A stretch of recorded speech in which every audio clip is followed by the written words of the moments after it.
Muy buenos días a todos y todas. Bienvenidos a la 12ª edición de la Semana UNIPE Virtual 2025, edición invierno. En esta oportunidad tenemos más de 100 espacios y superamos los 15.000 inscriptos, reafirmándose como un espacio de debate acerca de los desafíos educativos y sociales que enfrenta nuestro país. Durante estas jornadas, funcionarios, investigadores, docentes, especialistas, representantes gremiales de Argentina y la región participarán en conferencias y presentaciones abordando problemáticas clave para el diseño de políticas educativas. La circulación libre y plural de la palabra es un aspecto esencial de esta jornada, ya que es en el debate de ideas donde se gestan propuestas innovadoras y contribuciones significativas. Considerando la situación actual de desfinanciamiento que atravesamos, debemos enfatizar la necesidad estratégica de fortalecer la inversión en educación e investigación. Es crucial asegurar un financiamiento adecuado que garantice el sostenimiento y mejora en la calidad educativa, así como el desarrollo científico y tecnológico del país. Invitamos a todas y todos a participar activamente en este espacio de intercambio académico con el fin de aportar perspectivas críticas y transformadoras que contribuyan al desarrollo integral del país. Muchas gracias y bienvenidos. Buenos días a todos y todas. Esta es la conferencia inaugural de la Semana UNIPE Virtual, edición invierno 2025. Las primeras palabras son para agradecer la presentación del rector y la convocatoria del Departamento de Humanidades a través de su director, Sebastián Abad. En esta ocasión me interesa compartir con todos ustedes y todas ustedes algunas notas vinculadas a nuestras prácticas docentes y de investigación. Por eso esta conferencia inaugural se titula La literatura comparada como disciplina de descolonización, notas situadas para la construcción de cartografías críticas. ¿Cuál es el recorrido que vamos a hacer en este caso? Bueno, en principio, este recorrido tiene que ver con por qué el título de esta conferencia, por qué se llama de esta manera, a qué nos referimos cuando hablamos de la literatura comparada como disciplina de descolonización, por qué hablamos de notas situadas y de cartografías críticas. Todo esto tiene que ver con el posicionamiento desde el cual trabajamos en el ámbito de la docencia y la investigación, en algunas materias de la UNIPE y en algunos proyectos de investigación. Por lo tanto, vamos a describir luego los marcos teóricos como la literatura comparada y como las perspectivas decoloniales para finalmente explicar cómo literatura comparada y perspectivas decoloniales se conjugan de algún modo en nuestras prácticas didácticas, en nuestro modo de entender la docencia y en las trayectorias de investigación que llevamos adelante. Pero bueno, antes de todo esto vamos a plantear cuál es nuestro lugar de enunciación, es decir, me interesa describir cuál es mi lugar de enunciación, el lugar desde donde hablo. Mi incursión en la literatura comparada fue bastante temprana, en términos de que desde el año 1990 aproximadamente empecé a trabajar en el CILC, el Centro de Investigación en Literatura Comparada, que se desarrolló en la Facultad de Ciencias Sociales de la Universidad de Lomas de Zamora bajo la dirección de Jorge Dubati. Fui miembro fundadora de la Asociación Argentina de Literatura Comparada y también de la Asociación Argentina de Teatro Comparado, y desde el punto de vista de la práctica docente, los planteos comparatistas también los he desarrollado en las materias Literatura Europea 1 y Literatura Europea 2, con posterioridad, en el marco también de la Facultad de Ciencias Sociales de la Universidad de Lomas de Zamora.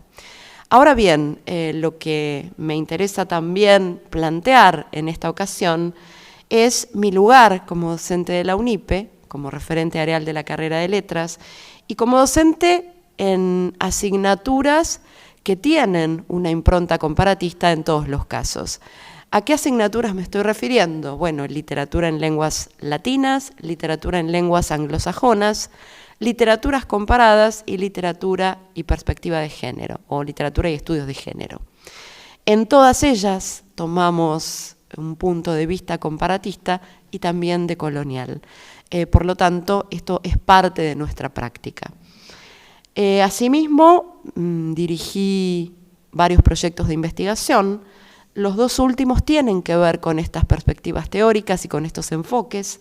El primero es literatura comparada, literatura mundial y perspectivas decoloniales en los abordajes de la crítica literaria, alcances y proyecciones.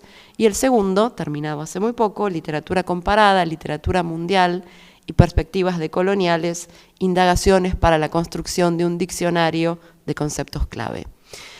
¿Por qué todo esto? Bueno, porque el lugar de enunciación habla de cuáles son nuestros intereses, de cuál es nuestra trayectoria de investigación, cuáles son los temas que con mayor asiduidad hemos recorrido y por supuesto también dónde está la pasión que sin duda tiene un gran carácter formativo. Así que esta es la situación en la que me describo como docente y como investigadora de la UNIPE. Este es el lugar de enunciación desde el cual me posiciono para poder hablar de estos temas. Ahora bien, vamos a continuar hablando de las razones del título. Esta conferencia tiene un título largo, que es La literatura comparada como disciplina de descolonización, notas situadas para la construcción de cartografías críticas. Y vamos a desglosar un poco este título y tratar de ver por qué tiene estos conceptos, por qué usamos estas categorías. Bueno, en primer lugar, hablo de la literatura comparada como disciplina de descolonización, que no es una frase propia, sino que es una frase de un gran autor comparatista, de un comparatista italiano, que es Armando Nisi, nacido en 1946 y fallecido en 2019.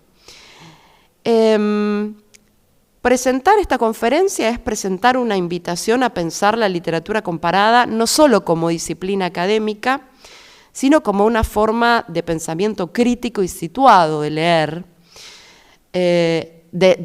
como forma de leer, de enseñar y de investigar. Y en ese sentido, Armando Nisi ha jugado un papel fundamental en mi formación y creo que en la formación de muchos comparatistas. En su obra podemos leer algunas cuestiones, algunas ideas que tienen verdaderamente un carácter pionero. ¿Por qué? Porque es uno de los comparatistas europeos que plantea la necesidad en términos éticos y políticos, de que la literatura comparada abandone sus planteos eurocéntricos y se avenga a una mayor apertura y a una consideración de otras literaturas en un plano de igualdad para entender el mundo como una pluralidad de mundos pares, como un lugar donde reina la diversidad, pero donde esa diversidad no debe estar jerarquizada. Por eso hablamos de ese carácter pionero, porque ha sido uno de los primeros en celebrar que la literatura comparada haya perdido, como dice en uno de sus prólogos, su cabeza eurocéntrica. La propuesta de Armando Nisi es de, como decimos aquí, descentramiento del canon europeo y de resignificación de la literatura comparada como proyecto ético y político. Por lo tanto, agregamos, plantea la idea de una comparatística intercultural, solidaria y crítica del eurocentrismo y una mirada comparatista con vocación emancipadora. Enfatizar este carácter es verdaderamente importante en términos de que los planteos de Nisi abren la puerta también para un comparatismo muy vinculado con las perspectivas decoloniales, con el pensamiento poscolonial, con distintas maneras de entender la literatura, sin dejar de reconocer que hay circuitos jerarquizados, que hay planteamientos de canonicidad que merecen ser revisados, y que hay que extender la mirada hacia un modo más horizontal de comprender la circulación de la literatura y de entender el canon literario como algo que requiere apertura y resignificación. Por lo tanto, para nosotros, Armando Nisi es una figura de sustancial importancia y citar el título de su artículo, en el cual sin duda plantea que los intelectuales europeos son los primeros que deben descolonizar sus mentes, es una nota fundamental para pensar la literatura comparada, no solo desde Europa, sino también desde lo que podríamos llamar el sur global. En segundo lugar, hablamos de notas situadas, ¿no? Y esto tiene que ver con la idea de pensamiento situado, que es una idea que está expuesta por muchos autores y autoras, entre ellos uno que tomamos nosotros aquí, en este caso particular, que es Eduardo Restrepo. ¿Qué implica el concepto de notas situadas? Bueno, por un lado, como decimos en la presentación, supone destacar la provisionalidad y la posicionalidad en la construcción del conocimiento. ¿Qué queremos decir con esto? Bueno, no hay conocimiento neutro, ni conocimiento aséptico u objetivo, ni en su construcción, ni en su circulación, ni recepción, ¿no? El conocimiento siempre está atravesado por distintas variables, por ideologías, por lugares de enunciación que son propios de quienes lo construyen. Por lo tanto, es necesario plantear una geopolítica del conocimiento en la cual se abran preguntas, se abran interrogantes acerca de quién produce el conocimiento, en qué contexto se produce, para quiénes y también cómo circula y cómo es leído ese conocimiento. Por lo tanto, es tan importante especificar y aclarar cuál es el lugar de enunciación. Ese lugar de enunciación que yo describí en un principio y que está atravesado por distintas instancias, porque el lugar de enunciación no es puramente subjetivo. El lugar de enunciación es social, es institucional, es geohistórico. Es el lugar desde el cual se habla, es la ubicación desde la que se enuncia ese conocimiento. Por lo tanto, explicitar los lugares de enunciación es algo sumamente importante cuando pretendemos plantear una mirada crítica sobre las distintas formas de conocer y de construir el saber.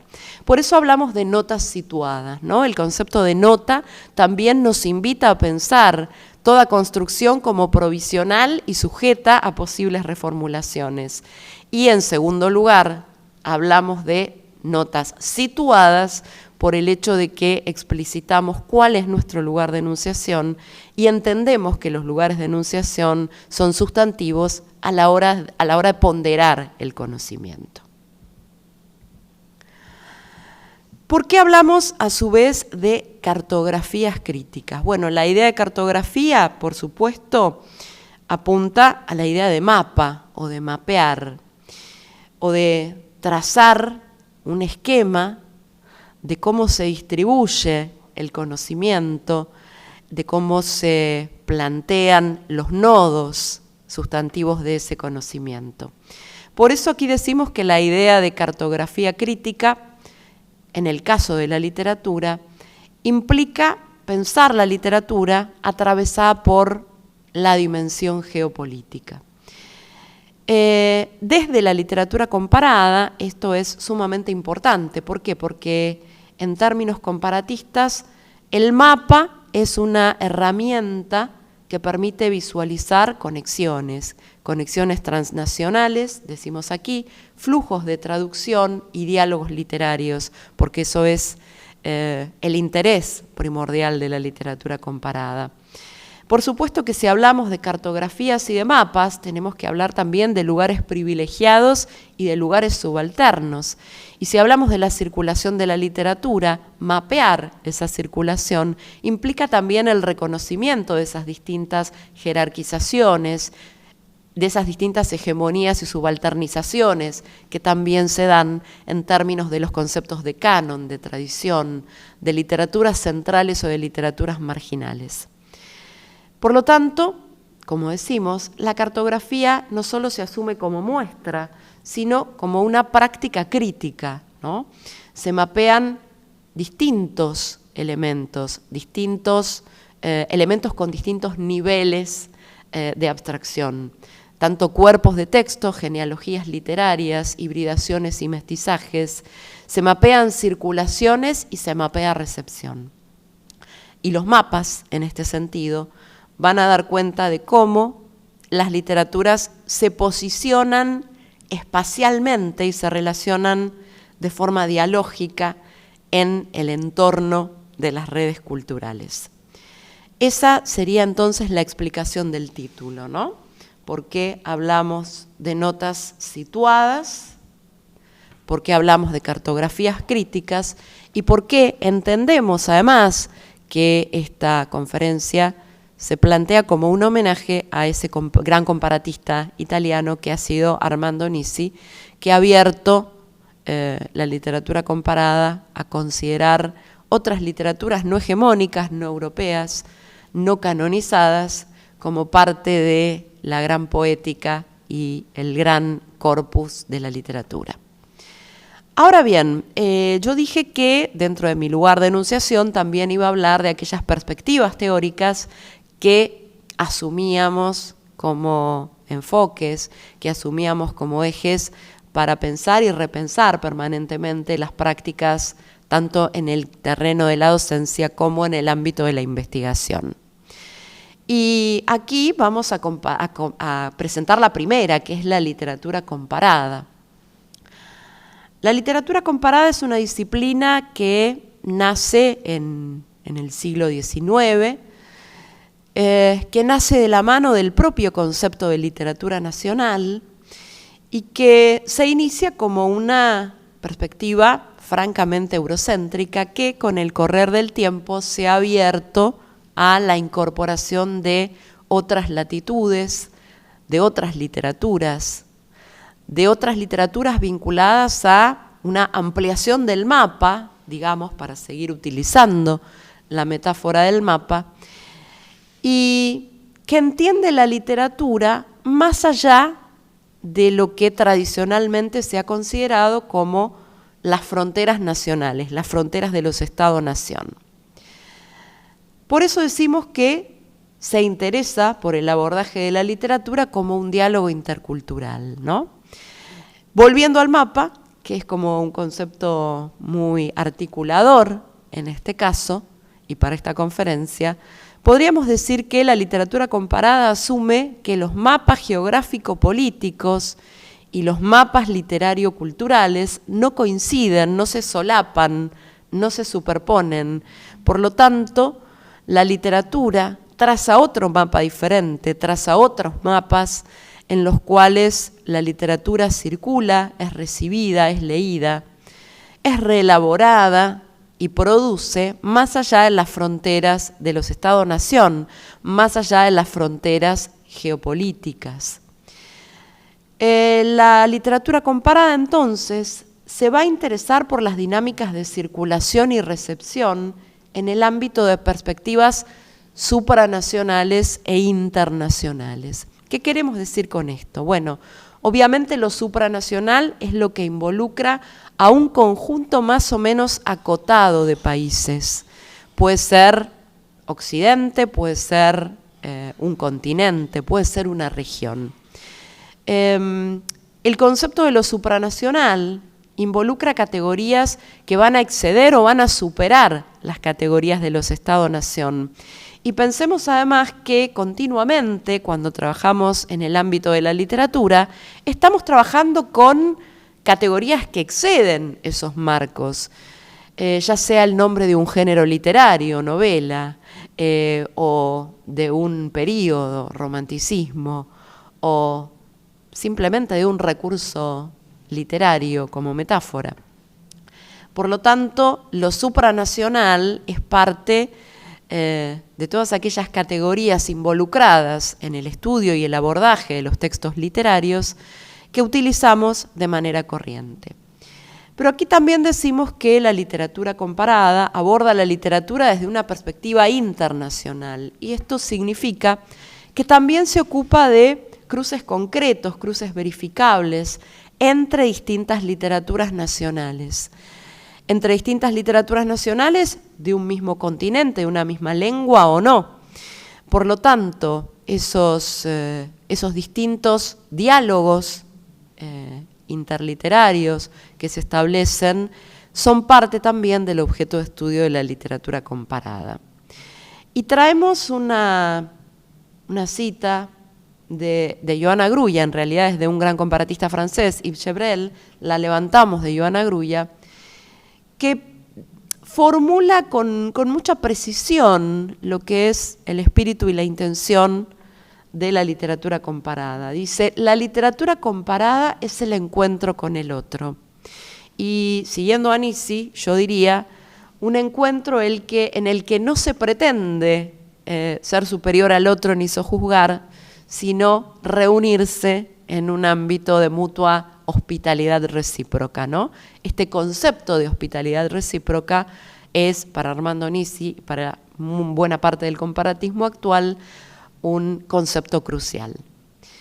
Bueno, también citamos aquí a Claudio Guillén porque nos da una aproximación que entendemos como muy certera para plantear el ámbito de interés de la literatura comparada, porque más que una teoría propia o una metodología propia, lo que dice Guillén es que la literatura comparada se caracteriza por el planteamiento de un conjunto de problemas que solo ella quiere y puede encarar.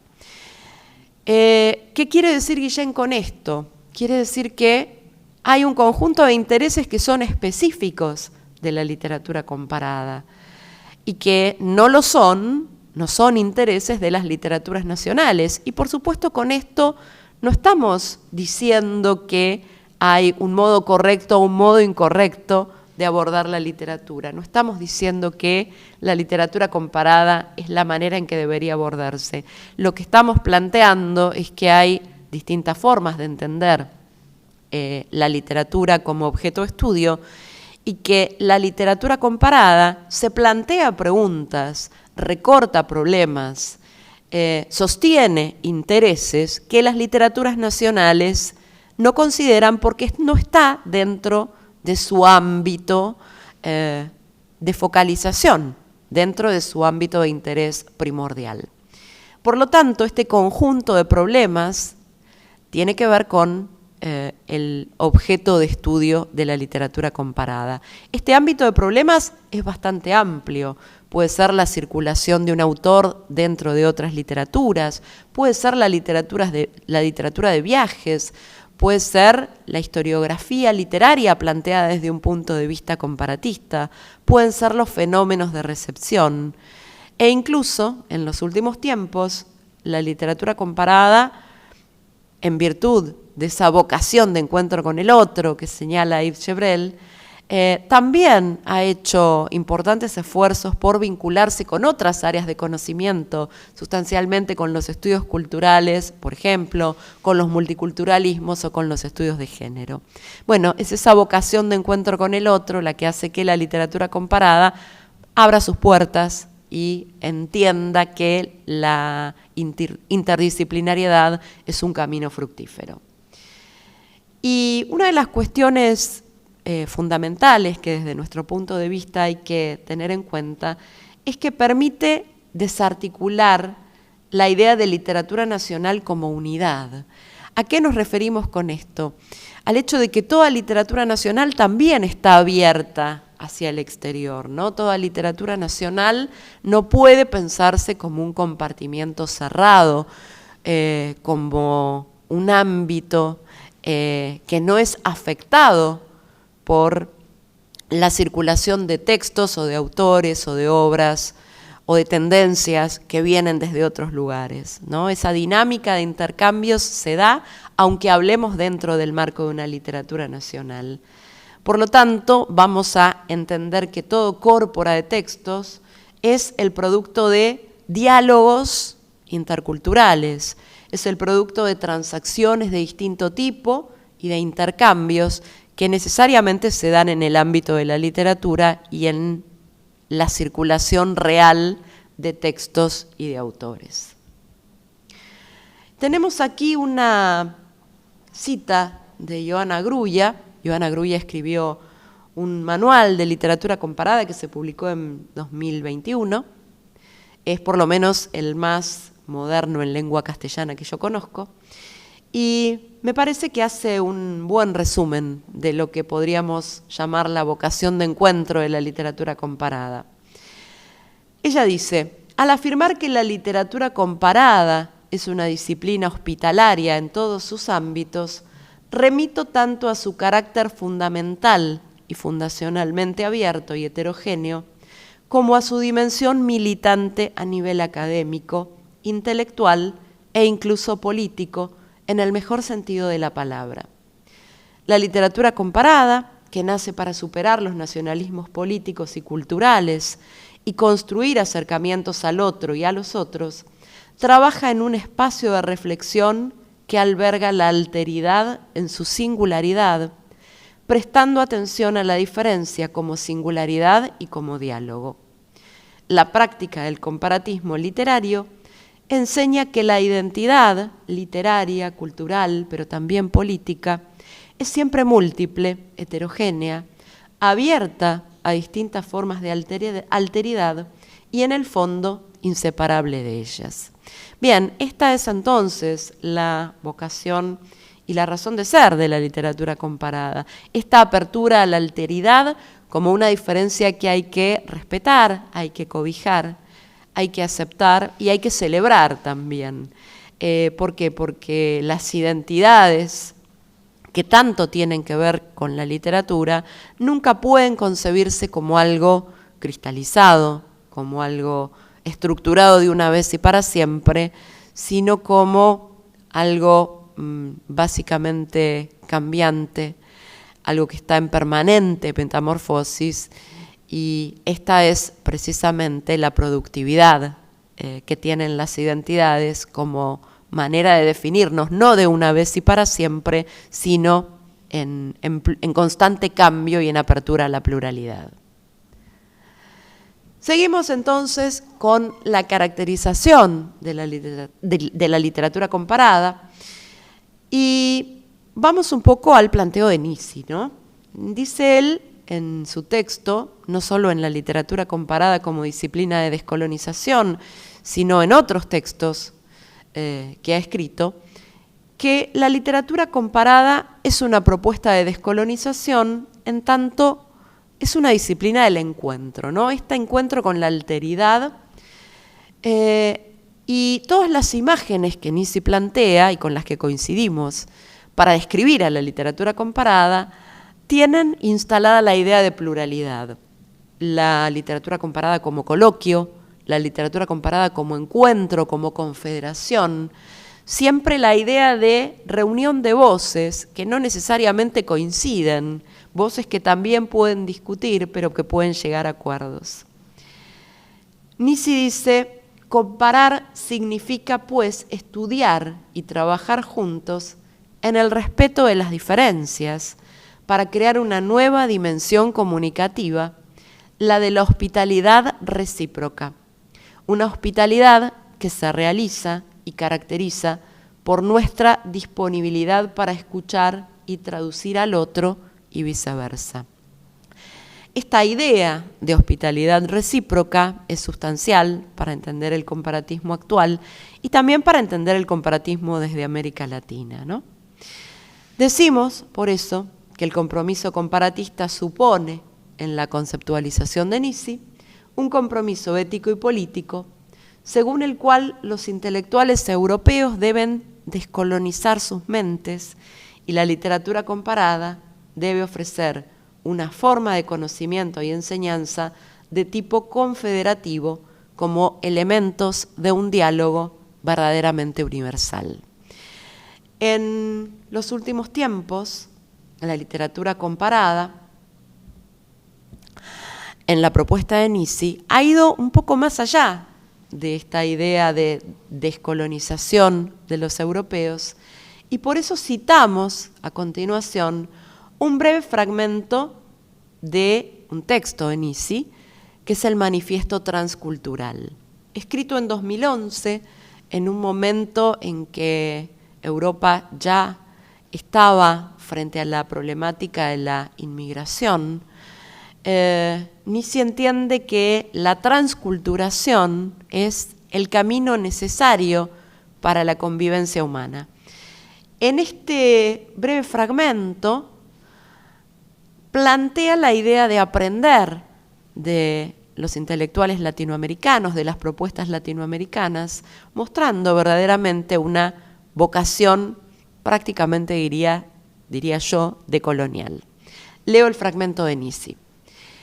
La transculturación como concepto antropológico y cultural y como palabra común, aunque de origen culto, transculturación y transculturazao, ha nacido y prospera en la parte central, en la antillana y en la meridional del mundus novus de las Américas. Como naciones no pobres, sino empobrecidas y devastadas, y no domadas por el colonialismo europeo y sucesivamente por el norteamericano. La transculturación permite reconocer la evidencia de que la historia propia de cada cultura se ha hibridado con otras y ha generado nuevas formas criollas e imprevisibles. Así como nos enseñaron Fernando Ortiz, Oswaldo de Andrade, Aimé Césaire, Frantz Fanon, Eduard Glissant, Walter Miñolo, Roberto Fernández Retamar, Eduardo Galeano, el subcomandante Marcos, Leonardo Boff y muchos otros. El pensamiento y la praxis transculturales indican que esto se da en la mutualidad del intercambio y en la transformación imprevisible más allá de la violencia y el mando. Siguiendo el pensamiento latinoamericano, queremos proponernos a nosotros mismos como aquellos que contestan a esto desde la parte europea, en contrapunto y en relación. Bueno, como vemos aquí, está poniendo como ejemplo de vínculo humano el pensamiento latinoamericano. Podríamos decir que podría haber nombrado otras intelectuales como María Lugones o como Karina Vidaseca en la Argentina, pero creo que este planteo de Armando Nisi no solo demuestra su conocimiento del pensamiento latinoamericano, sino también su vocación de apertura y su vínculo con lo que podríamos llamar el movimiento decolonial.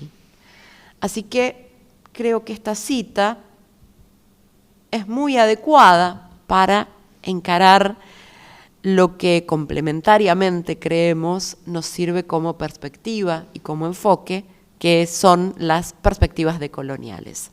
¿Por qué hablamos de perspectivas decoloniales en plural, en principio?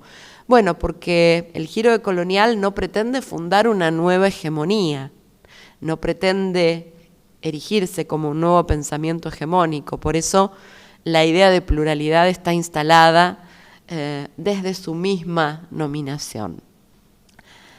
Digamos entonces que para hablar de las perspectivas decoloniales es importante tomar la reflexión y la producción de un grupo de intelectuales que se ha denominado Grupo Modernidad-Colonialidad y que estuvo integrado por investigadores e investigadoras latinoamericanas y latinoamericanos.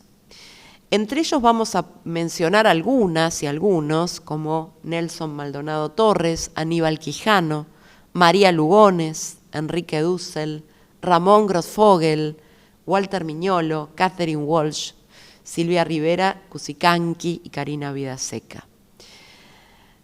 Las perspectivas decoloniales se alimentan múltiplemente de distintas teorías, desde distintos enfoques, toman elementos de distintas corrientes teóricas y críticas, tanto europeas como norteamericanas, y formulan algo totalmente diferente con eso, ¿no?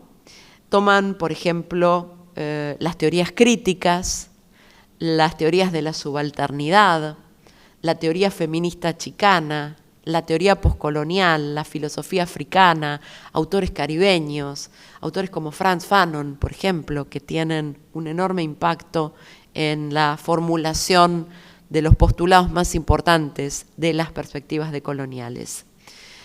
Y diríamos, junto con Arturo Escobar, que su fuerza principal, su eje orientador, sería la reflexión continuada sobre la realidad cultural y política de América Latina, incluyendo el conocimiento subalternizado de los grupos explotados y oprimidos.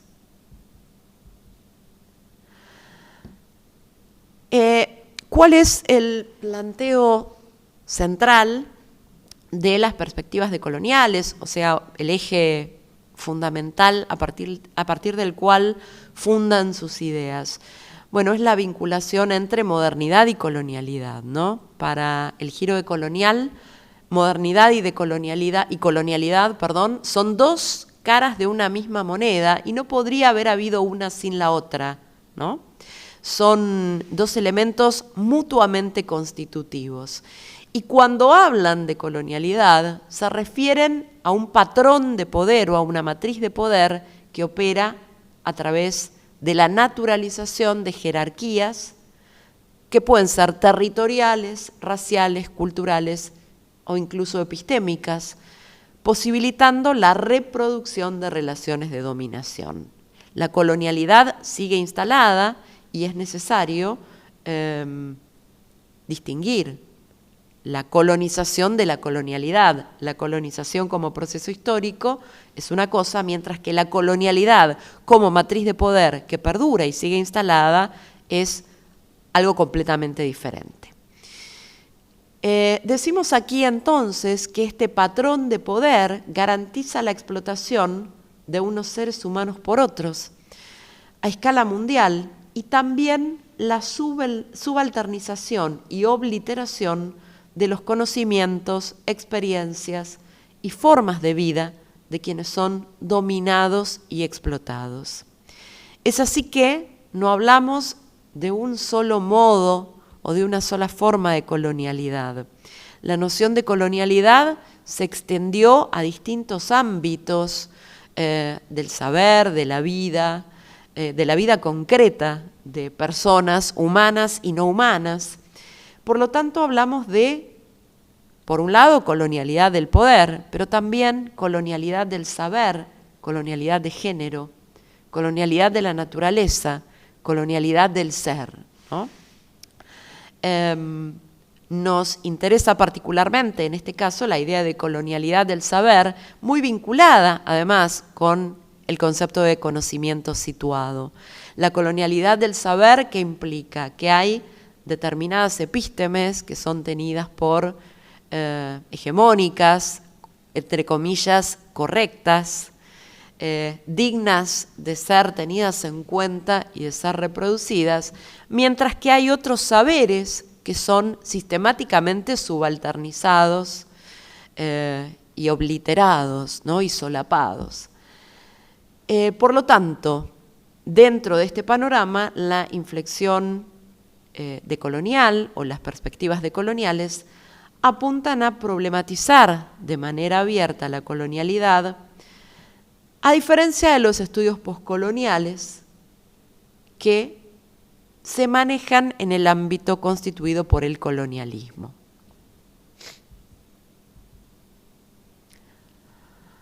Ahora bien, nosotros hablamos de, por un lado, literatura comparada, por otro lado, perspectivas decoloniales, y aclaramos que tanto una como otra son parte de los enfoques desde los cuales estamos trabajando en un grupo de materias y en determinados proyectos de investigación que llevamos adelante.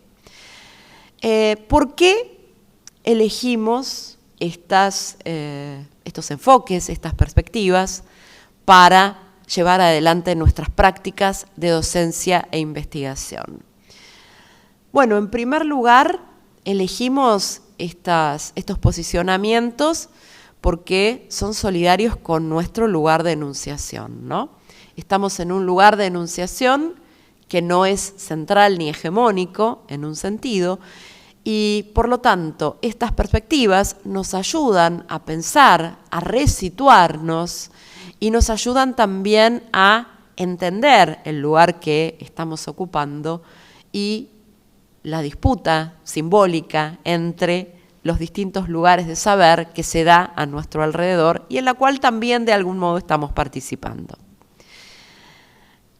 Cuando nosotros optamos como alternativas didácticas por la literatura comparada y por las perspectivas decoloniales, trabajamos en base a algunos presupuestos que voy a explicitar a continuación. Bueno, el primer presupuesto es la colonialidad como problema. Cuando hablamos de la colonialidad como problema, nos estamos refiriendo a dos cuestiones. Por un lado, la idea de que la colonialidad sigue siendo una problemática concreta en la vida, en el desarrollo, en el trabajo y en las formas de ser y de existir de cantidad de seres humanos y no humanos. Si bien la descolonización como proceso tuvo lugar durante buena parte del siglo XX, la colonialidad no por eso ha dejado de existir y se impone simbólicamente y por qué no materialmente en algunos casos, pero en el ámbito del estudio de la literatura, de los estudios literarios, de la teoría literaria, se impone simbólicamente a partir de distintos elementos, tanto las selecciones canónicas, tanto la consideración de literaturas hegemónicas y no hegemónicas, tanto la circulación de literaturas de determinados países y no de otros, la traducción de determinados autores y textos y no de otros, la lectura de determinadas perspectivas críticas y no de otros.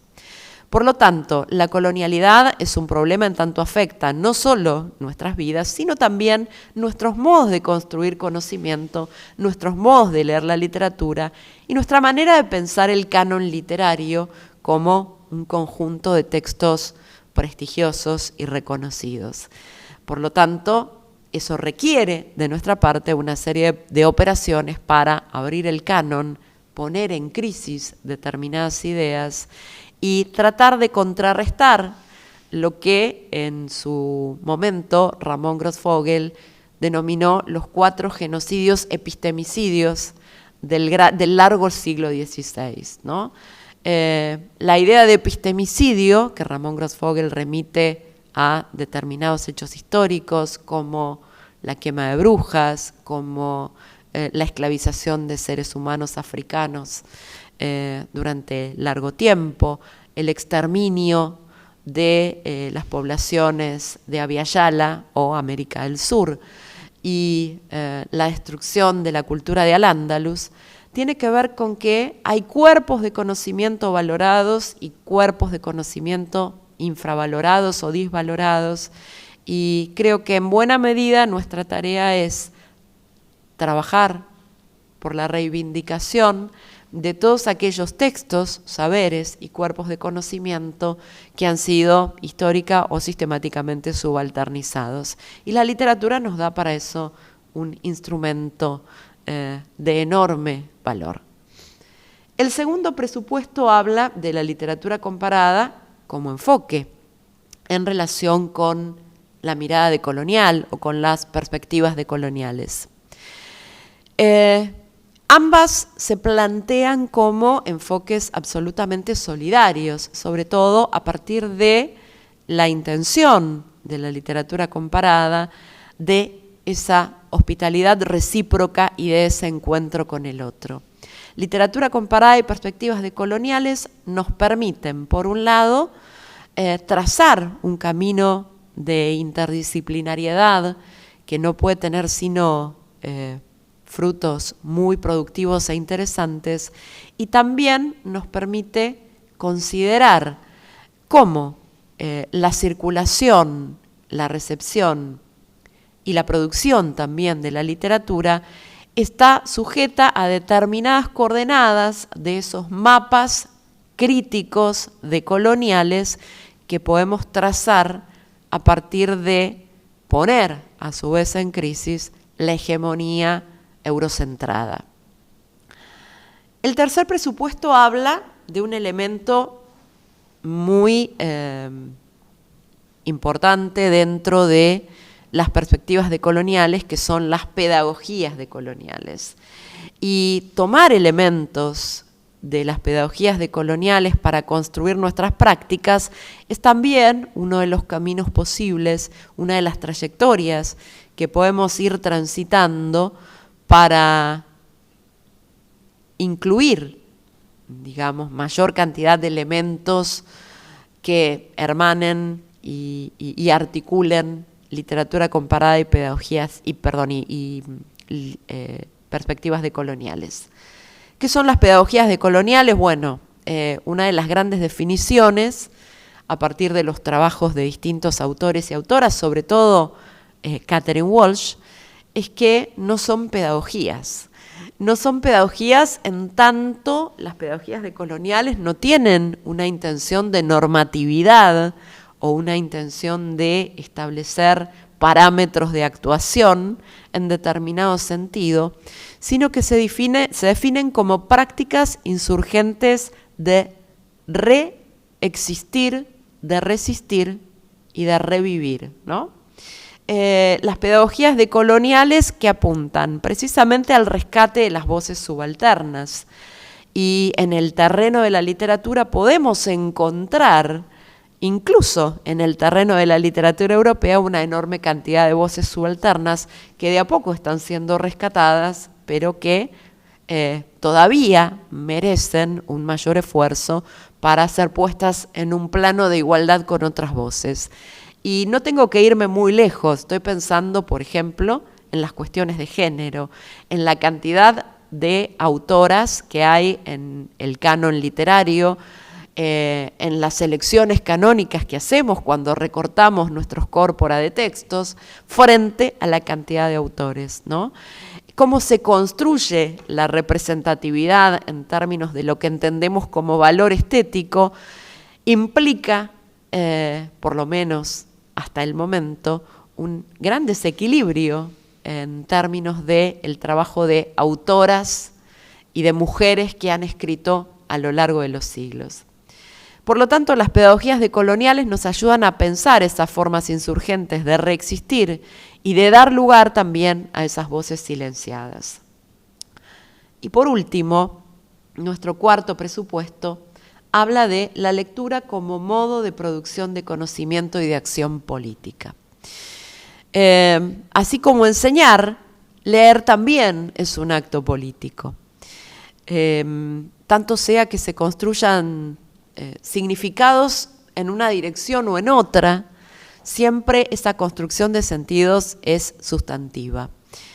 Tratamos de leer de maneras diferentes, de maneras contracanónicas, tratamos de leer desde lugares de cuestionamiento, tratamos de leer, y en muchos casos leemos literatura mediada, literatura traducida, tratamos de leer desde nuestros lugares de enunciación, tratamos de producir interpretaciones desde nuestros lugares de enunciación, y entendemos que leer también implica producir conocimiento desde esos lugares. Y aquí voy a apelar a una noción que toma Jorge Dubati cuando habla de la reescritura de textos teatrales, que es la idea de política de la diferencia.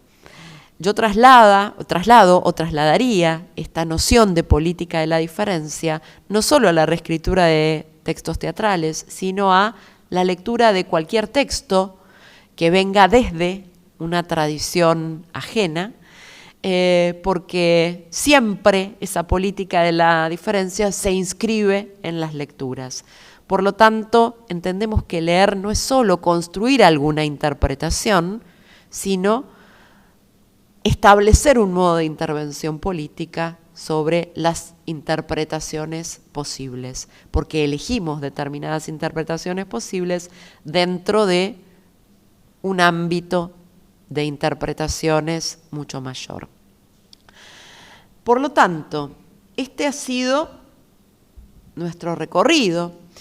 Y yo quisiera cerrar volviendo a la idea de mapa, porque me parece que la idea de mapa nos ayuda a intervenir, intervenir activamente en esos corpus de textos, en esos corpora de textos, en esas lecturas posibles, en esas maneras de entender el conocimiento.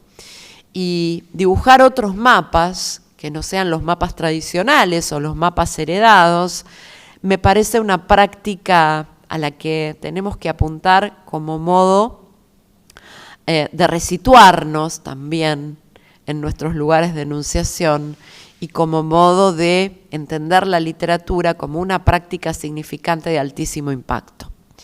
Cito un fragmento muy breve de Robert Talley, de su artículo sobre la cartografía literaria, que es un artículo publicado en la revista Quadrivio.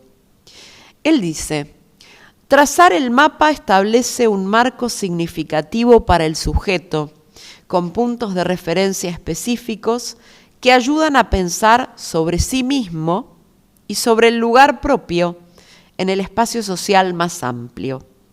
Igualmente, las narrativas sirven para dar sentido o darle forma al mundo en cuestiones de significación. En ese caso, las obras literarias tienen una función cartográfica de crear figurativa o alegóricamente una representación del espacio social en un sentido amplio. A esto es a lo que yo llamo cartografía literaria.